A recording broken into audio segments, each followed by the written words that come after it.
একটি যুবক জঙ্গলের পাশে মনের দুঃখে কান্না করছিল। তখন বিখ্যাত দানবীর হাতেম তাই সেখান দিয়ে যাচ্ছিল। তিনি কান্নারত যুবককে দেখে থমকে দাঁড়ালো এবং তিনি যুবককে বললেন, হে মুসাফির ভাই, কিসের জন্য তুমি এখানে বসে কান্না করছো? তোমার দুঃখ আমাকে বলো। তখন যুবকটি বলল, আমার দুঃখ জেনে আপনার কোনো লাভ নেই। আমার দুঃখ আপনি ঘোচাতে পারবেন না। আমার বেঁচে থাকার কোনো আশা নেই। এবার আমি আত্মহত্যা করে আমার সব দুঃখ ঘোচাবার মনস্থির করেছি। তখন হাতেম তাই বললেন, কি বলছো ভাইজান? আত্মহত্যা করা মহাপাপ। তোমার দুঃখ আমার কাছে বলো, আমি তোমার দুঃখ ঘোচাবো। বলো, তোমার কি টাকা পয়সা দরকার? তখন যুবক বলল, না, টাকা পয়সার অভাব আমার জীবনে নেই। তখন হাতেম তাই বললেন, তাহলে কি তোমার উপর কেউ অত্যাচার করেছে? এটা শুনে যুবকটি চুপ করে রইল। তখন বুদ্ধিমান হাতেম তাই বুঝতে পারলেন যুবকটি কারো প্রেমে পড়েছে। প্রেমিকার চিন্তা করতে করতেই তার আজ এই অবস্থা। তখন হাতেম তাই অত্যন্ত নরম কণ্ঠে জানতে চাইলেন, তুমি যদি আমাকে সঠিক সংবাদ জানাও, তাহলে আমি আমার প্রাণ দিয়ে হলেও তোমার উপকার করার চেষ্টা করব। আমি হাতেম তাই কখনো কথার বল খেলাফ করি না। তখন যুবকটি আশ্চর্য হয়ে বলল, আপনিই হাতেম তাই? মনে মনে আপনাকেই তো আমি চাইছিলাম। আমি শুনেছি আপনার কাছে কেউ কোনো দিন বিফল হয়নি। পরের উপকারের জন্যই আপনার জীবন এবং ধন সম্পদ উৎসর্গিত। তখন হাতেম তাই বললেন, হ্যাঁ ভাই, আমি হাতেম তাই, কিন্তু আমি একজন অতি সামান্য মানুষ। যতটুকু আমার সাধ্য কুলায় অতটুকুই আমি অন্যের উপকার করার চেষ্টা করি। এবার তোমার পরিচয় দাও এবং বলো, কেন, কি জন্য এই নির্জন গাছতলায় চোখের পানিতে বুক ভাসিয়ে দিচ্ছ? তখন যুবকটি বলল, আপনি আমার বড় ভাইয়ের সমান। আপনার কাছে বলতে আমার লজ্জা নেই। আমার নাম মনির স্বামী। খরজমের শাহজাদা আমি। আমার পিতার ধন দৌলত এবং ঐশ্বর্যের অভাব নেই। আমি আমার পিতার রাজ্যের শাহী সুখে ছিলাম। একদিন রূপসী হাসনে বানুর কথা লোকজনের মুখে জানতে পারলাম। তখন ভাবলাম, মানুষ নিশ্চয়ই তার সৌন্দর্যের ব্যাপারে বানিয়ে বলছে। তাই একজন চিত্রকরকে গোপনে বহু টাকার বিনিময়ে হাসনে বানুর ছবি এঁকে নিয়ে আসার জন্য পাঠালাম। অতঃপর বহু কৌশলে হাসনে বানুর ছবি এঁকে আমার কাছে নিয়ে আসলো এবং সেই ছবি দেখাই হলো আমার জন্য কাল। আমি তাকে দেখেই তার প্রেমে পড়ে গেছি। অতঃপর রাতের অন্ধকারে পিতার রাজ্য ত্যাগ করে হাসনে বানুর মহলে পৌঁছে গেলাম। তার সাথে আমার দেখা হলো, কিন্তু আফসোস, তাকে বউ করে পাওয়ার জন্য কোনো উপায় নেই। এই বলে মনির স্বামী হু হু করে কেঁদে ফেলল। তখন হাতেম তাই বললেন, তুমি বলো মনির স্বামী, আমি তোমার জন্য অবশ্যই আপ্রাণ চেষ্টা করব। হাসনে বানু কি তোমার সাথে বিয়েতে মত নেই? তখন যুবক বলল, সেই প্রতিজ্ঞা করেছে যে ব্যক্তি তার প্রশ্নের 7টি জবাব দিতে পারবে সে শুধু তাকেই স্বামী হিসাবে গ্রহণ করবে। তার প্রথম প্রশ্ন হলো, একজন লোক বারবার বলছে একবার দেখেছি, পুনরায় দেখতে চাই। কে এই লোক? কোথায় তার ঘর? কেন সে এই কথা বারবার বলছে? অথচ হাসনে বানু তার ঠিকানা জানে না। কোনো দিক গেলে লোকটিকে পাওয়া যাবে তাও বলতে পারে না। এবার আপনিই বলুন, এই প্রশ্নের জবাব আমি কি করে দিতে পারি? অন্ধের মতো সারা দুনিয়া খুঁজে বেড়ালেও তার উত্তর মিলবে না। তাই আমার আত্মহত্যা ছাড়া আর কোনো উপায় নেই। তখন হাতেম তাই বললেন, উপায় নিশ্চয়ই আছে। তোমার হয়ে আমি হাসনে বানুর সকল প্রশ্নের জবাব দিয়ে দিব। তোমার চিন্তার কোনো কারণ নেই। এখন থেকে সকল চিন্তা ভাবনা আমার উপর ছেড়ে দাও। তুমি আমার ঘোড়ার পেছনে উঠো এবং আমার সাথে চলো। এরপর হাতেম তাই যুবকটিকে ঘোড়ার উপর উঠিয়ে বাড়ির দিকে রওনা করলেন। বাড়িতে গিয়ে প্রথমে হাতেম তাই যুবকটিকে বিভিন্ন ধরনের খাবার তার সামনে উপস্থাপন করলেন। খাবার দেখে অন্যদের অপেক্ষা করতে হলো না, সে তৃপ্তি সহকারে খেতে আরম্ভ করলো। খাওয়া দাওয়া শেষ হওয়ার পর মনির স্বামী হাতেম তাইকে বলল, ভাই, এখন আমি কি করব? জবাবে হাতেম তাই বললেন, তোমাকে এখন কিছুই করতে হবে না। আমার বাড়ির মেহমান তুমি। 2 দিন বিশ্রাম করো, তারপরে দেখা যাবে কি করা যায়। অতঃপর 3 দিন পর যুবকটির শারীরিক অবস্থার উন্নতি ঘটল।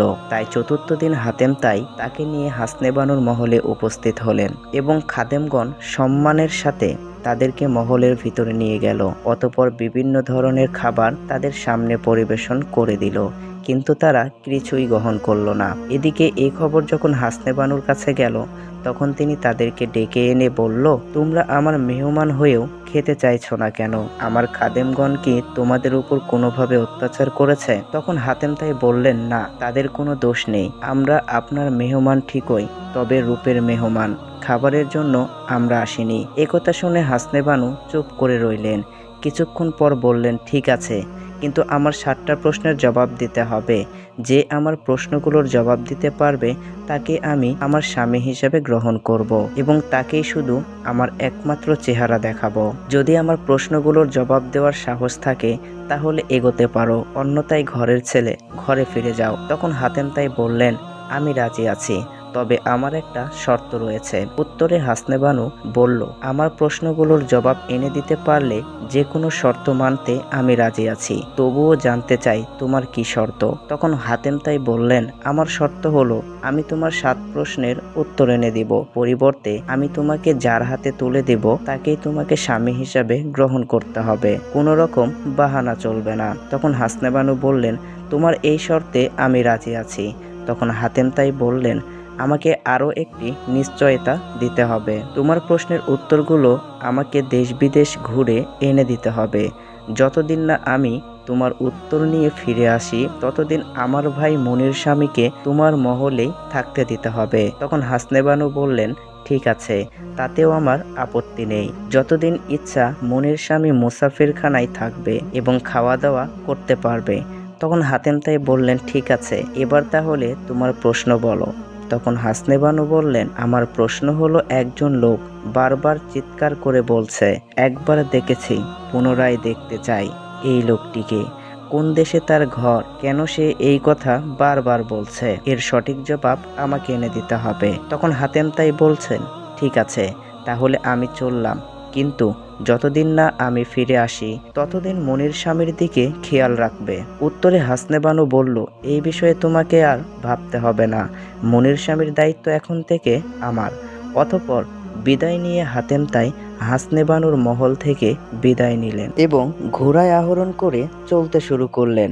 মাঠের পর মাঠ, দিনের পর দিন চলতে লাগলেন। চলতে চলতে হঠাৎ তিনি দেখতে পেলেন একটি হরিণকে বাঘ তাড়া করছে। তখন হাতেম তাই চিৎকার করে বলে উঠলেন, হে বাঘ, থামো, এ হরিণের স্তন দিয়ে দুধ ঝরে পড়ছে, তা কি তুমি দেখতে পাওনি? একে হত্যা করলে এর বাচ্চারা দুধের অভাবে, মায়ের যত্নের অভাবে মরে যাবে। দোহাই তোমার, থেমে যাও। হাতেম তাই এই কথাই বাঘ থেমে গেল এবং আল্লাহর তরফ থেকে তার জবান খুলে গেল। বাঘ তখন বলল, আমি বন জঙ্গলে থাকি, মানুষের ধারের কাছেও পৌঁছাই না, তুমি আমার নাম জানলে কিভাবে? তখন হাতেম তাই বললেন, তোমার নাম কে না জানে, মানুষ, জিন, জানোয়ার সবার নিকটেই তোমার নাম পরিচিত। তখন বাঘ বলল, তুমি আমার মুখের আহার কেড়ে নিয়েছো, তীব্র ক্ষুধায় আমি খুব ক্লান্ত, খাবার দিয়ে এখন তুমি আমাকে শান্ত করো। তখন হাতেম তাই বললেন, আসলেই তো তোমাকে বাধা দিয়েছি, কিন্তু ভাই, তোমাকে দেওয়ার মতো কিছুই নেই আমার কাছে। যদি তুমি চাও তাহলে আমার শরীর হতে কিছু মাংস কেটে দিতে পারি। তখন বাঘ বলল, ঠিক আছে, তাই দাও, তাড়াতাড়ি, ক্ষুধার জ্বালায় আমি মরে যাচ্ছি। তখন হাতেম তাই ঘোড়া থেকে লাফিয়ে নামলেন এবং নিজের একটি রানের মাংস কেটে বাঘকে খেতে দিলেন। ফলে বাঘটি খেয়ে তৃপ্ত হয়ে বললেন, তুমি কেন ইয়ামন শহর ছেড়ে এসেছো? এই নির্জন প্রান্তর দিয়েই বা কোথায় চলেছ? তখন হাতেম তাই মনির স্বামীর বিস্তারিত সবকিছু খুলে বললেন। পাশাপাশি এটাও বললেন, হাসনে বানুর প্রথম প্রশ্ন হলো, একজন লোক বারবার চিৎকার করে বলছে, একবার দেখেছি, পুনরায় দেখতে চাই, এই কথা কে বলেছে, কেন বলেছে এবং কোথায় তার ঘর, তার সম্পূর্ণ খবর এনে দিতে হবে। এই জন্য আমি ইয়ামেন শহর ছেড়ে বের হয়েছিলাম, কিন্তু ভাই, আমি জানি না তাকে কোথায় পাওয়া যাবে। আল্লাহর উপর ভরসা করে আমি ছুটে চলেছি। তখন বাঘ বলল, আমি জানি ওই ব্যক্তি কোথায় থাকে, ওই ব্যক্তি এখানেই বসবাস করে। ওই ব্যক্তি যেখানে বসবাস করে তার নাম হলো দোস্ত হাবেদাই। তখন হাতেম তাই বললেন, সেই জায়গাটি কোথায়, কোন দিক দিয়ে সেইখানে যেতে হবে? উত্তরে বাঘ বলল, এখান থেকে কিছু দূর গেলেই দুটো রাস্তা দেখতে পাবে, বামের রাস্তা বাদ দিয়ে ডানের রাস্তা দিয়ে যেতে হবে, তাহলে নিশ্চয় তুমি দোস্ত হাবেদায় পৌঁছাতে পারবে। তখন হাতেম তাই সেখান থেকে বিদায় নিয়ে আবারও রওনা হয়ে গেলেন।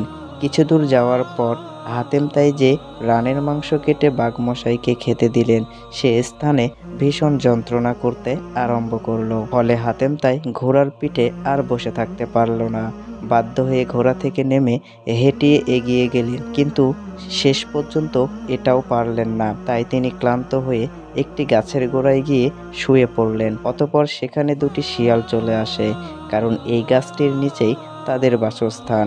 শিয়াল দুটি হাতেম তাইকে গাছের তলায় হাতের যন্ত্রণায় কাতরাতে দেখল এবং শিয়ালনিকে বলল, এই ব্যক্তির নাম হাতেম তাই, ইয়ামেনের বাদশা। তিনি পরের উপকারের জন্য বের হয়েছে। তিনি দোস্ত হাবেদায় যেতে চান। তখন শিয়ালনি বলল, তুমি কি করে চিনলে? তখন শিয়াল বলল, এই লোক পরের জন্য নিজের জীবন তুচ্ছ মনে করে, এই জন্য জীবনে বহু কষ্ট পোহাতে হয়েছে। মানুষের মধ্যে এমন লোক আর জন্মায়নি। সারা দুনিয়ার জীবজন্তু, মানুষ, পশু পাখি সবাই তার নাম জানে, কিন্তু কষ্টের ব্যাপার হলো এখন দেখছি নিজেই সে যন্ত্রণায় ছটফট করছে। তখন শিয়ালনি বলল, হ্যাঁ ঠিক বলেছ, সে নিজের রানের গোস্ত বাঘকে কেটে দিয়েছিল খাবারের জন্য। তখন শিয়াল বলল, কেন সে এমন কাজ করলো? তখন শিয়ালনি বলল, এক হরিণকে বাঘের মুখ থেকে বাঁচিয়ে দিয়েছে। ক্ষুধার্ত বাঘ কিছু খেতে চাইছিল, তাই নিজের শরীরের মাংস কেটে তাকে ঠান্ডা করেছে, কিন্তু সে এখন নিজেই মরতে বসেছে।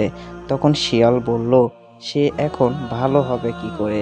ক্ষতস্থানে ঘা হয়েছে নিশ্চয়। উত্তরে শিয়ালনি বলল, হ্যাঁ, তবে এর পায়ের ঘা ভালো হতে পারে একমাত্র পরিরূপ জানোয়ারের মাথার মগজ এনে লাগাতে পারলে, এছাড়া আর কোনো ঔষধ নেই। এই পরিরূপ জানোয়ারের মাথা মানুষের মতো আর তার শরীরটা ময়ূরের মতো। একে পাওয়া যাবে মাজেদ্দারা দেশে। সেই দেশ থেকে কে আনবে পরিরূপ জানোয়ারের মগজ? পরোপকারী মানুষটা বুঝি এভাবেই এমন নির্জন এলাকায় প্রাণ হারাবে। এই বলে শিয়ালনি আফসোস করতে লাগলো। এসব কথা শুনে শিয়াল কিছুক্ষণ গম্ভীর হয়ে থাকলো। অতঃপর বলল, গিন্নি, তুমি 7 দিন এখানে থেকে হাতেম তাইকে পাহারা দাও আর তার দিকে খেয়াল রাখতে পারো। আমি পরিরূপ জানোয়ারের মাথার মগজ আনতে পারবো। তখন শিয়ালনি বলল, তাহলে তুমি দেরি না করে এখনই রওনা হয়ে যাও, আমি তার কাছেই থাকবো। অতঃপর শিয়াল দেরি না করে মাজেদ্দারা দেশে দিকে রওনা হলেন। 2 দিন 2 রাত পাড়ি দেওয়ার পরে শিয়াল মাজেদ্দারা দেশে এসে উপস্থিত হলো। সেখানে দেখতে পেল একটি পরিরূপ জানোয়ার একটি বৃক্ষের নিচে ঘুমিয়ে রয়েছে। তখন শিয়াল তার গলায় কামড়ে ধরল এবং তার দেহ থেকে মাথা আলাদা করলো এবং তার মাথা নিয়ে চলতে শুরু করলো। এদিকে হাতেম তাই যন্ত্রণায় বেহুশ। অতঃপর শিয়াল ফিরে এসে হাতেম তাই এর ক্ষতস্থানে পরিরূপ জানোয়ারের মাথার মগজ লাগিয়ে দিল। আশ্চর্যের বিষয়, সামান্য কিছুক্ষণ পরে যন্ত্রণা কমে গেল, অনেকটা সুস্থ হয়েছে এবং সে জ্ঞান ফিরে পেল। তখন নিজের কাছে পরিরূপ জানোয়ারের মাথার মস্তক দেখে এবং তার ঘাড়ের উপর মগজ তার ক্ষতস্থানে লাগানো দেখে হাতেম সবই বুঝতে পারলেন। তখন হাতেম তাই আল্লাহ তাআলার গজবের ভয়ে আতঙ্কিত হয়ে আফসোস করে বললেন, আমার প্রাণ রক্ষার জন্য তোমরা কেন এ জানোয়ারকে হত্যা করলে? কেন আমাকে গুনাহগার বানালে? তখন শিয়াল বলল, পরিরূপ জানোয়ারকে হত্যা আমি করেছি, গুনাহ হলে আমার হবে। প্রাণী হত্যা করে আমাদের জীবন বাঁচাতে হয়। আপনার মতো একজন মহান ব্যক্তিকে এভাবে মরতে দিতে পারি না।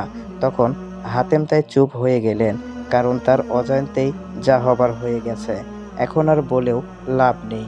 অতঃপর হাতেম তাই সুস্থ হয়ে উঠে দাঁড়ালেন এবং শিয়ালকে বললেন, ভাই, তোমরা দুজনে আমার জন্য যথেষ্ট করেছ, তোমরা আমার প্রাণ বাঁচিয়েছ।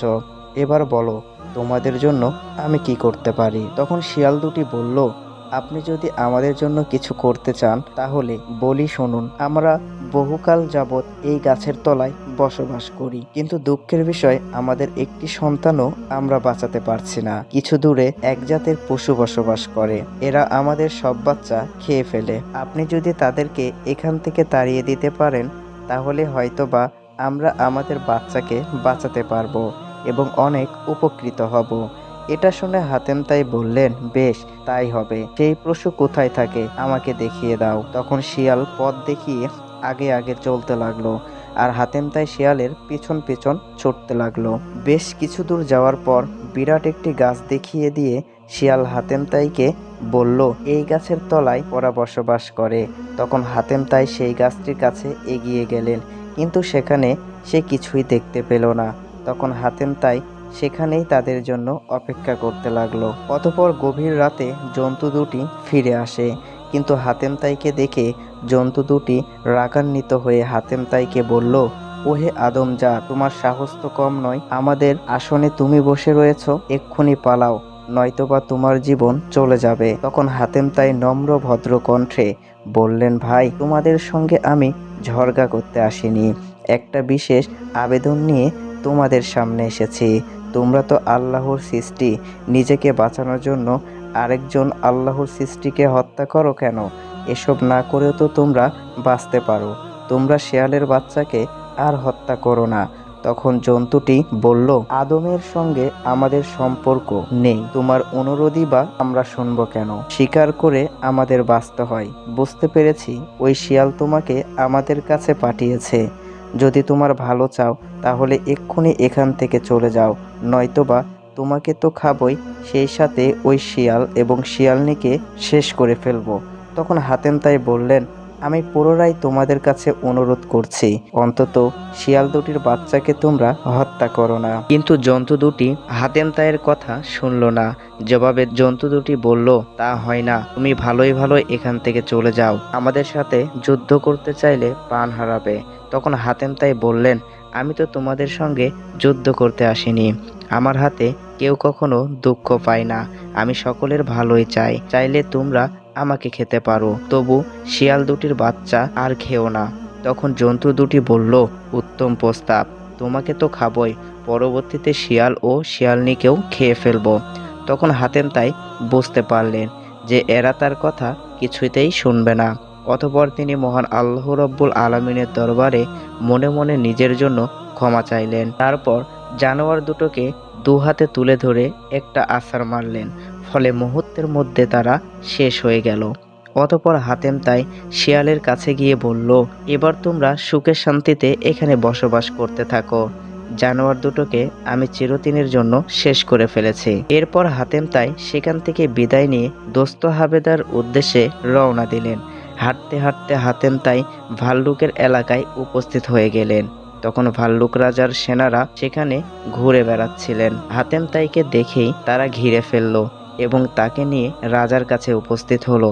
তখন ভাল্লুকের রাজা আদম সন্তানকে দেখে চমকে উঠল এবং বলল, তুমি নিশ্চয়ই হাতেম তাই, নয়তোবা মানবের মধ্যে আর কারো সাহস নেই আমার এলাকায় প্রবেশ করার। মহামান্য হাতেম তাই, তোমাকে পেয়ে আমি অত্যন্ত খুশি হয়েছি। এতদিন আমি তোমার জন্য অপেক্ষা করছিলাম। আমার একজন কুমারী শাহজাদি রয়েছে, তার সঙ্গে তোমাকে বিবাহ দিব।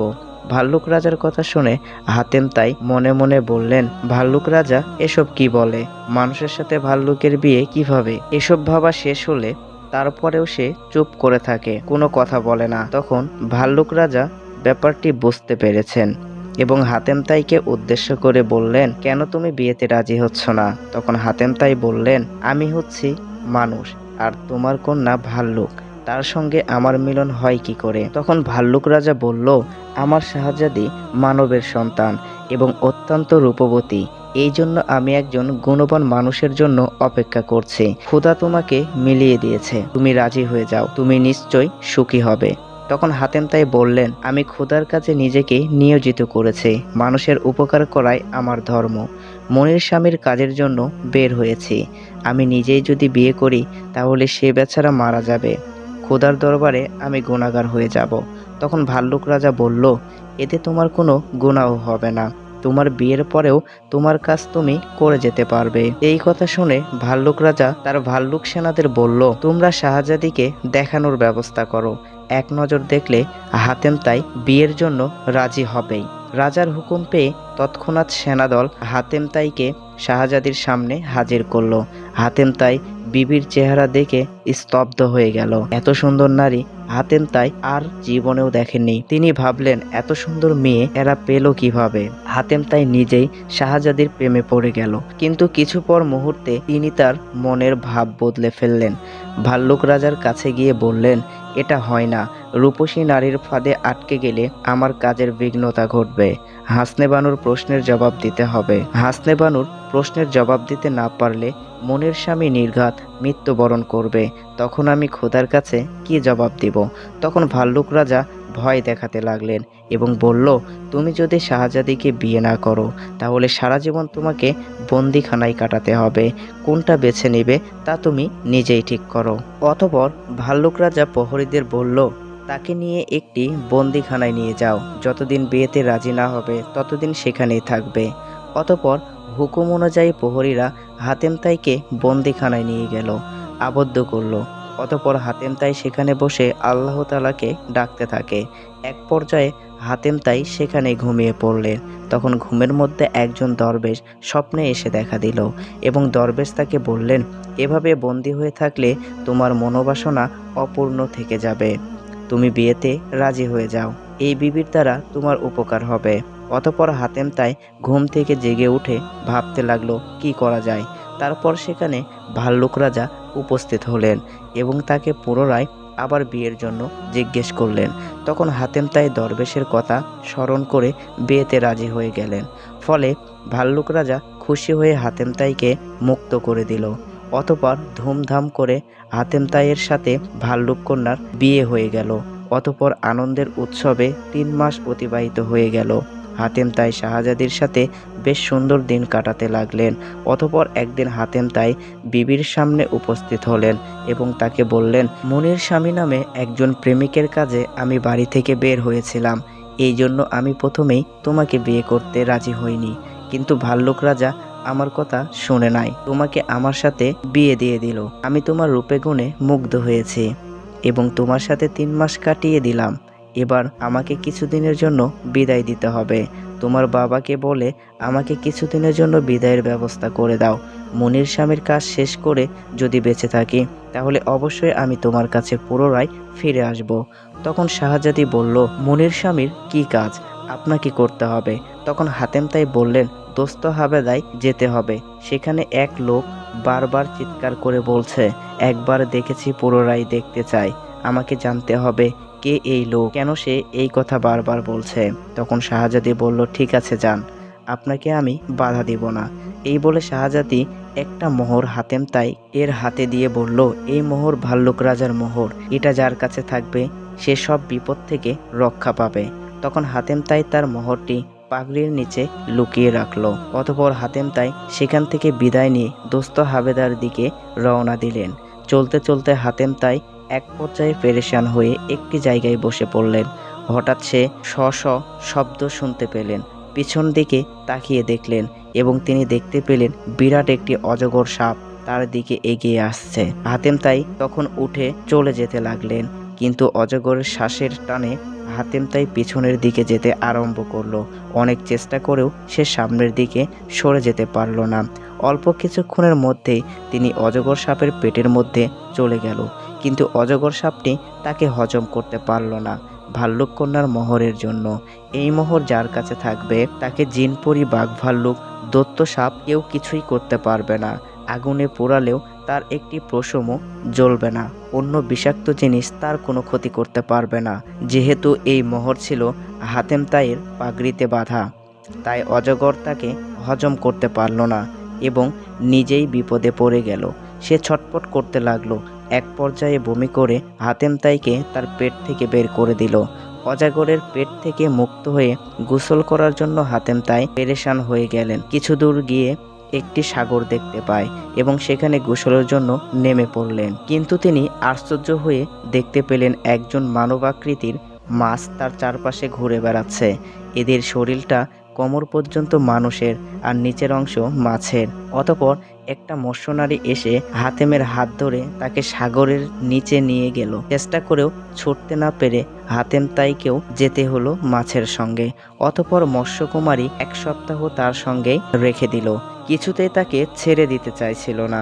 অতঃপর হাতেম তাই পুনরায় ফিরে আসার প্রতিশ্রুতি দিয়ে বহু কষ্টে ছাড়া পেলেন এবং পানির নিচ থেকে সাগরের কিনারে ফিরে আসলেন। অতঃপর আল্লাহ তাআলার শুকরিয়া আদায় করলেন এবং আবারও দোস্ত হাবেদার দিকে হাঁটতে থাকলেন। প্রিয় বন্ধুরা, আজকের পর্ব এই পর্যন্ত। ভিডিওটি ভালো লাগলে অবশ্যই লাইক করে দিন এবং এই ভিডিওর দ্বিতীয় পার্ট দেখতে চাইলে কমেন্ট করে জানিয়ে দিন।